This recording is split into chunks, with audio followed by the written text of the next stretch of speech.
B requirement है भाई 6 mark की, और एग्जामिनर कह रहा है whether the tennis player is an asset of Minco company. क्या टेनिस प्लेयर मिनको कंपनी का एसेट है, इंसान का बच्चा क्या कंपनी का एसेट है? And how amounts paid to the player should be reflected in the financial statements. ठीक है भाई, टेनिस प्लेयर पे आ जाते हैं। एग्जामिनर कहता है, जरा सुनना, एक सेकंड दीजिएगा। अच्छा, एक सेकंड प्लीज।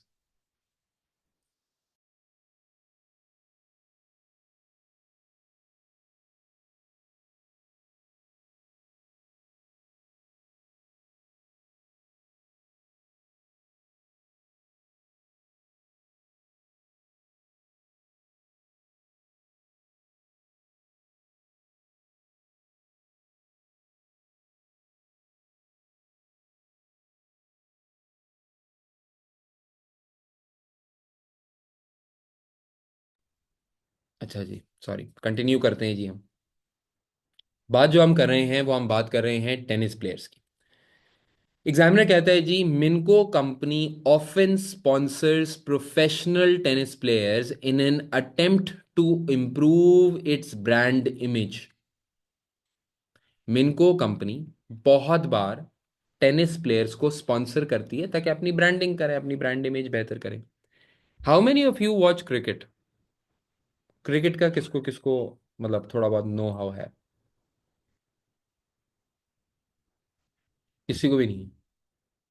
थोड़ा थोड़ा है, वेरी गुड, सही है। जनरली लड़कों को ज़्यादा होता है, लड़कियों को रिलेटिवली कम होता है। अभी आपने देखा होगा रिसेंटली बाबर आजम की स्पॉन्सरशिप चेंज हुई है ना, those who follow Pakistan cricket for example. So Babar Azam की स्पॉन्सरशिप चेंज हुई है। He was with Gray Nicolls first and now he has moved on to CA, the local brand, right? तो कुछ वैसा ही सिनेरियो लग रहा है यहाँ पे। ठीक है, आप बाबर आजम को कॉन्टेक्चुअलाइज करें या विराट कोहली को लेट्स से कॉन्टेक्चुअलाइज करें, और आपको ये पूरा सिनेरियो बड़ा अच्छा समझ में आएगा। मैंने जनरली पढ़ा है, जैसे बाब में सुना है, मीडिया रिपोर्ट्स हैं कि बाबर आजम कोई 7 करोड़ रुपए लेता है अपने बैट के ऊपर सीए का स्टिकर लगाने के लिए। अच्छा, हम ये समझते हैं, वैसे हम मतलब हम लोग समझते हैं एज कस्टमर्स कि यार वो सीए का बैट ही यूज़ कर रहे हैं। ज़रूरी नहीं है कि वो सीए का बैट यूज़ कर रहे हो, वो बैट कहीं का भी दुनिया का यूज़ कर रहे हो, लेकिन स्टिकर सीए का लगा हुआ है उसके ऊपर। ठीक है ना? और इसी तरह विराट कोहली फॉर एग्जाम्पल, विराट कोहली के बैट के ऊपर एमआरएफ लिखा। एमआरएफ तो टायर कंपनी है, बैट थोड़ी बनाती है भाई, लेकिन उसका ब्रांड वहां पे लिखा हुआ है। तो अगर बाबर आजम को 7 करोड़ रुपए मिले, मैंने सुना है कि विराट कोहली को 40-50 करोड़ रुपए की डील होती है उसकी साल की। और पहले मेरे हिसाब से पहले शायद ये 100 करोड़ रुपए की डील होती थी जो है विराट कोहली की। तो I mean in in his peak times, तो जाहिर सी बात है विराट कोहली विराट कोहली है और बाबर आजम है, दोनों में अंदर ज़मीन आसमान का फ़र्क है। लेकिन आप थोड़ा सा विराट कोहली को थोड़ा सा दिमाग में लेके आ जाएं और आपको ये सवाल इंशाल्लाह इंटरेस्टिंग लगेगा। एग्जामिनर कहता है भाई, Minco company, MRF company often sponsors professional cricket players in an attempt to provide improve its brand image. At the moment, it has a 3-year agreement with a Virat Kohli, who is currently ranked in the world's top 10 players. ठीक है भाई, बात समझ में आ रही है आपको? हमारा 3 साल का एक अग्रीमेंट है एक इंसान के बच्चे के साथ।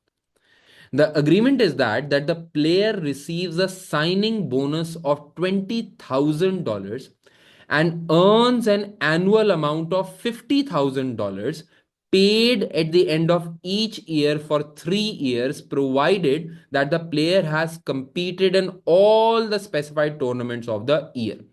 अच्छा, when you talking about tennis in particular ना, आपको पता है टेनिस के कुछ टूर्नामेंट्स होते हैं ना। Some are A league tournaments and some are B league tournaments. A league tournaments में विंबलडन होगा, यूएस ओपन होगा, ऑस्ट्रेलियन ओपन होगा, और हो सकता है कुछ बी लीग्स के भी होते हों। And in order to compete, देखो असल तो ऑडियंस विंबलडन देखती है ना, असल तो ऑडियंस यूएस ओपन देखती है, असल तो ऑडियंस ऑस्ट्रेलियन ओपन देखती है।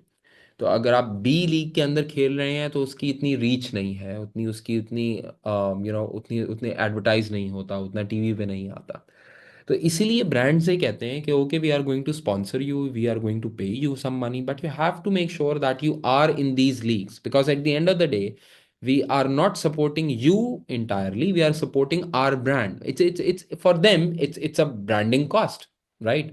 तो आप उस पर्टिकुलर फॉर्मेट में, उस पर्टिकुलर टूर्नामेंट में होंगे तभी तो हमारा ब्रांड नजर आएगा लोगों को, वरना नजर ही नहीं आएगा। तो गिवन द फैक्ट कि आप स्पेसिफाइड कॉन्ट्रैक्ट्स के अंदर, स्पेसिफाइड टूर्नामेंट्स के अंदर मौजूद हैं, we will pay you a 50,000 yearly amount.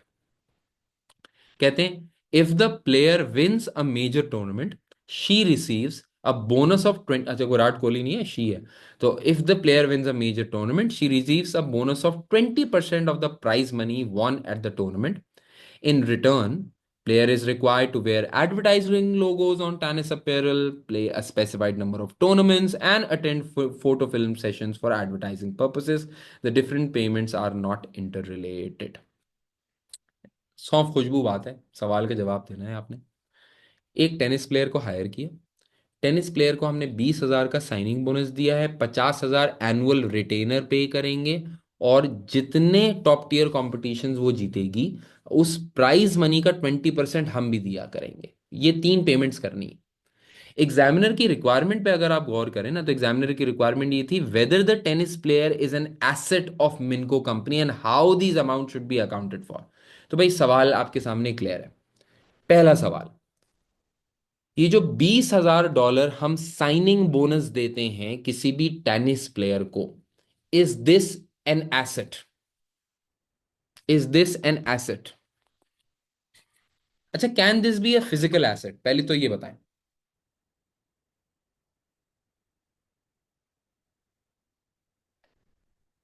भाई खूब समझ लीजिए। पहली बात तो ये, वो इंसान आपका एसेट है या नहीं है, ये तो बात ही नहीं हो रही। इंसान तो वैसे भी आपका एसेट हो ही नहीं सकता ना, इंसान आपके कंट्रोल में नहीं होता। ये किसी फिजिकल एसेट की बात नहीं हो रही है।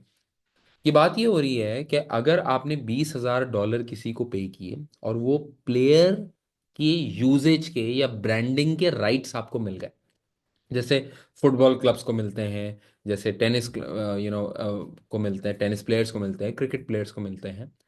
तो पहली बात तो सवाल ये है कि ये क्लियर कर लो कि ये फिजिकल एसेट की बात नहीं हो रही। सवाल ये हो रहा है कि ये जो $20,000 हमने पे किया in order to acquire, in order to make a contract with a player for next 3 years, ये इनटेंजिबल एसेट है या नहीं? तो पहले तो इस सवाल का जवाब है, ये इनटेंजिबल एसेट है या नहीं है?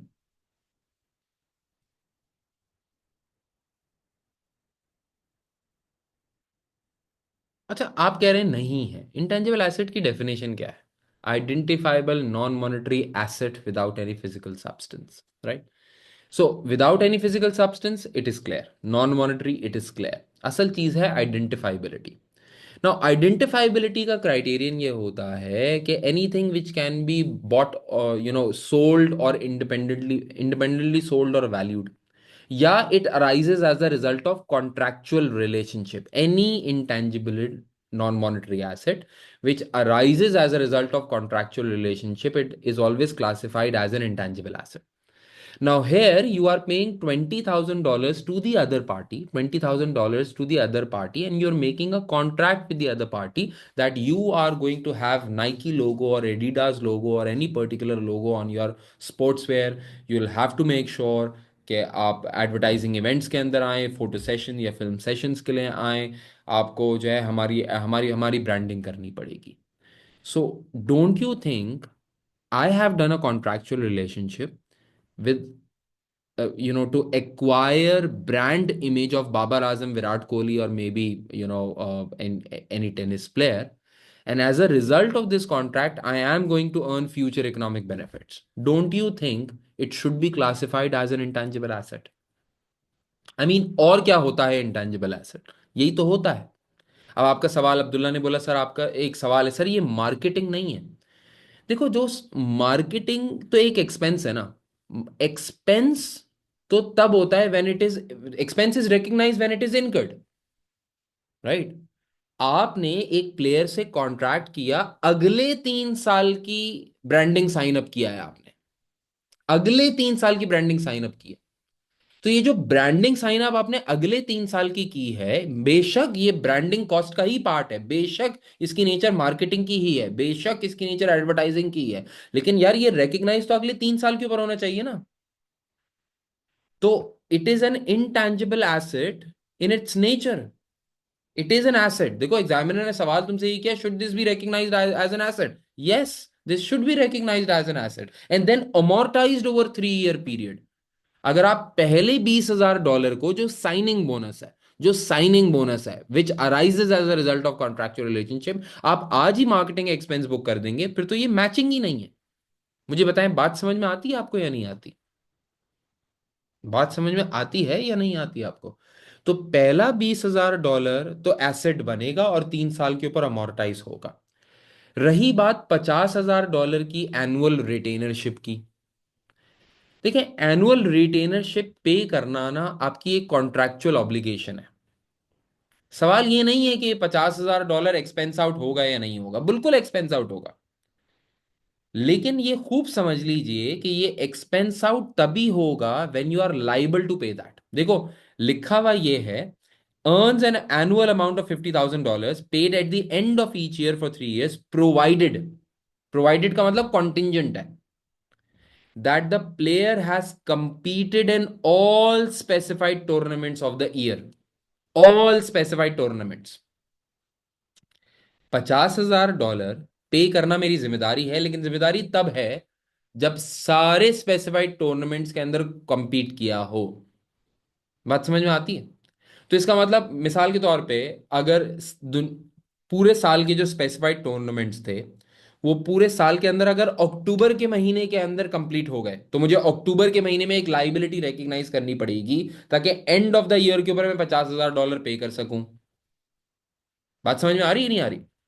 भाई, इस सारे $50,000 के केस में हर साल $50,000 का एक्सपेंस बुक होना, ये तो क्लियर है। लेकिन सवाल ये है कि ये एक्सपेंस बुक कब होगा? बुक तब होगा जब आपकी लाइबिलिटी ट्रिगर होगी। भाई इट इज अ भाई, ये फाइनेंशियल लाइबिलिटी है ना। फाइनेंशियल लाइबिलिटी क्या होती है? Financial liability is a contractual obligation to deliver cash. You have entered into an agreement with another party and saying कि अगर आपने ये क्राइटेरिया मीट कर लिया तो I will pay you $50,000 at the end of each year. तो अगर पूरे साल के रेलेवेंट कंपटीशन जून में खत्म हो गए, तो यू हैव टू पे $50,000 at the end of the year. अगर सितंबर में खत्म हो गए, तो यू हैव टू पे $50,000 at the end of the year.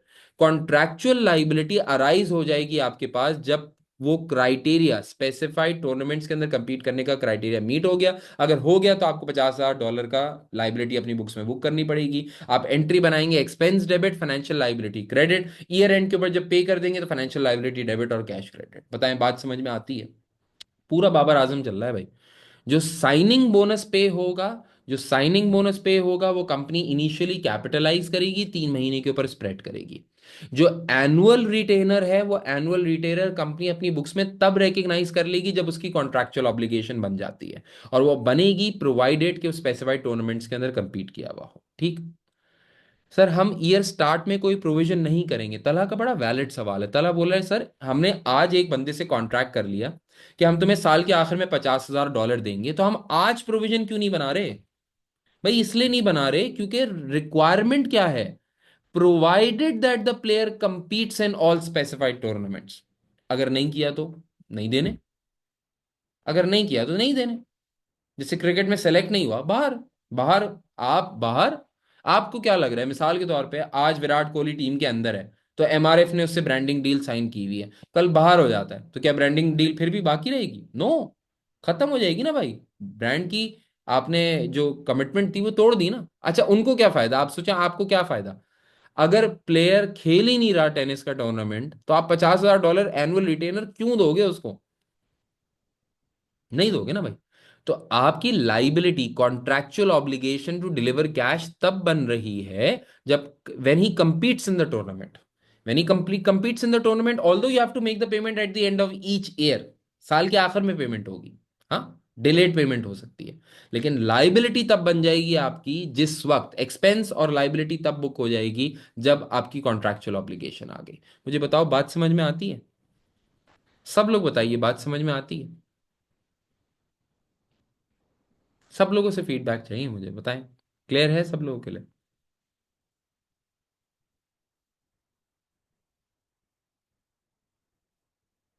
Huzaima ने बोला, सर सिर्फ डिस्क्लोजर देंगे। डिस्क्लोजर क्यों देंगे? अबे क्यों देंगे भाई?